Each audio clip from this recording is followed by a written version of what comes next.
Credit card debt. Hey, Bill, I have an ongoing stupid situation. I got into a cycle of paying the minimum amount of my credit card. I've been there. We've all done it. And after a while, my credit card balance now sits at around $9,000. This started before I got married a couple years ago. Fast forward to now where my wife and I share bank accounts, so she is unaware of this debt. Here's the kicker. We both have good jobs. I own my own business and make a decent amount of money. There's more than enough money in our joint account to wipe out that credit card balance without it making things tight for us. Together, we have over 6 figures in investments and very little left on our mortgage. I also have my own business account that does not have access to that. What? I also have my own business account that she does not have access to that I can cover the balance of my debt probably without her noticing.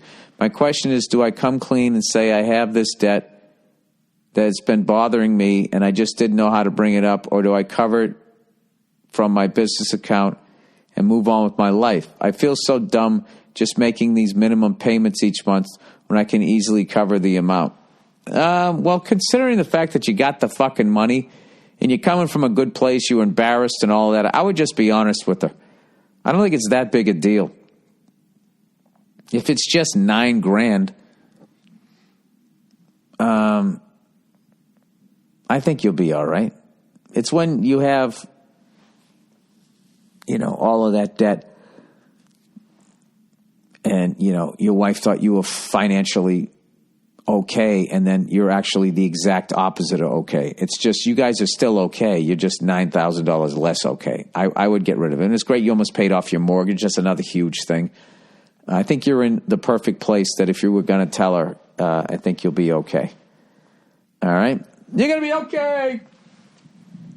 Overrated, underrated. All right, overrated. Big houses, vaulted ceilings, storage rooms for all this shit you don't use. Oh, this guy's singing my song here. And having 2 kitchens are all luxuries that no one really needs. Absolutely.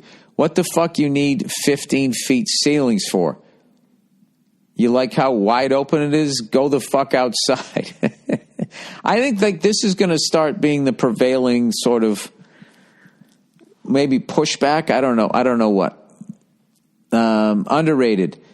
Mail slots connected to your house. Mail goes directly into your home. It's perfect. The USPS, a.k.a. the government, is trying to make me put a mailbox in front of my house so that the mailman, mail ladies, mail people don't have to walk anymore. Yes, it snows here, and I forgot to shovel one day and they didn't deliver my mail for a week. Now they want me to pay money for a mailbox and also shovel the whole goddamn curb and street in front of my house. Snow plows go by, so the piles of snow would end up being 2 to 3 feet high on average. Oh, shut up, you fucking pussy. Get out there and shovel the goddamn snow. That's the type of stuff. I used to love that shit. Fighting the fucking snowplows. I liked it. Everybody else on the fucking street quitting and you didn't. It says something about you. Oh, what am I doing? The fucking snowplow's just going to go out there. You know what it reminded me of? I used to work with somebody back in the day when I worked in a warehouse. He would eat like fucking wings and have barbecue sauce all over his face and in his beard. He'd be like, Jesus Christ, dude, wipe your face. And he goes, what's the point? It's just going to get all messy again. And he would just continue to eat until the end. Then he would wipe his face off. Now, one thing, if he was like trying to be a conservationalist, environmentalist, a something-alist, and he was trying to fucking save napkins, that's one thing. But he was just fucking lazy fat fuck who wanted to keep shoving food in his mouth. Somehow that reminded me of that with you just fucking, with the fucking snowplow. Well, it's just going to melt. I mean, what's the point? Underrated. Indoor parking. I'm a 24-year-old guy in Wisconsin. And this year, I got a job after graduating from school and moved into my own apartment that has underground parking. This is the first time in my life that I've been able to park my car indoors at my parents' house. They got the garage, and at school, we only had a driveway.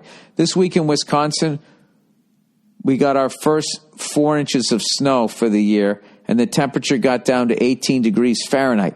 When I left to go to work on Wednesday, not only did I not have to brush off my car and warm it up, but when I got in the car, it wasn't freezing. Plus, all summer, the car wasn't ever 1,000 degrees when I got in it.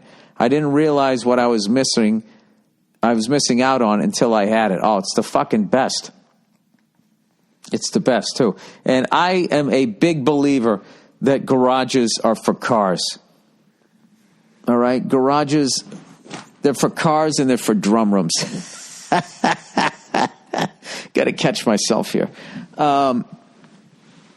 I hate that shit, like, when people, like, I don't know, when they don't take care of their cars and they just leave them in the elements, you know?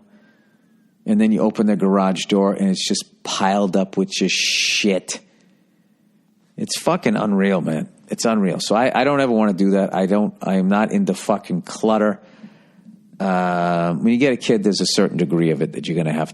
But I always make sure all the toys are picked up at the end of the day. I don't know. I got this weird thing with that shit. My garage is super fucking clean. I got the epoxy floor. You could fucking eat off of it. I sweep it up. I keep it fucking nice. All right? Got my little workout station here. I got my old truck here. I got my little fucking place where I play my drums.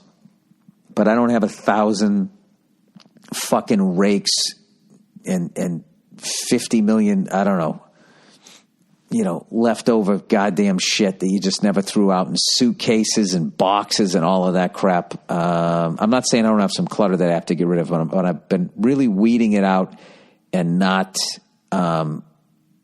bringing anything else into the house. So, having said that, for all you people out there, who come out to my shows and everything, the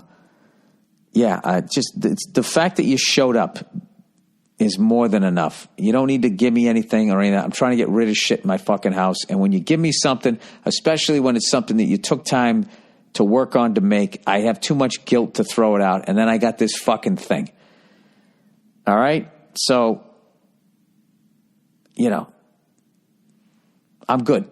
I appreciate the gesture, all of that shit. Just, you showed up.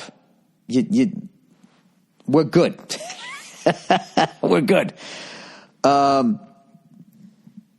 we go. All right. There, I got that out. So anyways, that is the podcast. Congratulations to the Ravens, man. They were like, I'm starting to see the NFL whenever Brady's going to leave, this could be, an interesting thing. I would love to see a game now, Ravens versus the Chiefs, to see the young Bucks, the new quarterbacks, the next generation as this continues.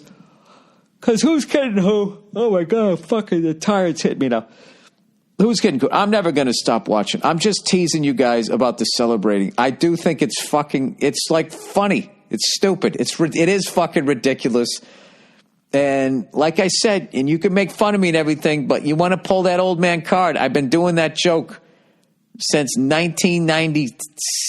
Well, I did it on TV in 96, which means I had the joke for at least since 95, 26, 27 years old. So go fuck yourself. I was in my 20s. I was as old as the people who were doing that celebrating. So go fuck yourselves. I will continue to make fun of it. And as much as you guys say the joke is getting old, I got 12,000 fucking likes. Yeah, from 12,000 old men, man. All right, maybe you're right. I don't give a fuck. All right, go fuck yourselves. I'll check in on you on Thursday. Go Bruins. They got back-to-back. They got the Pens tonight, and then they got the fucking hated Habs on Tuesday. All right, that's it. I'll talk to you soon.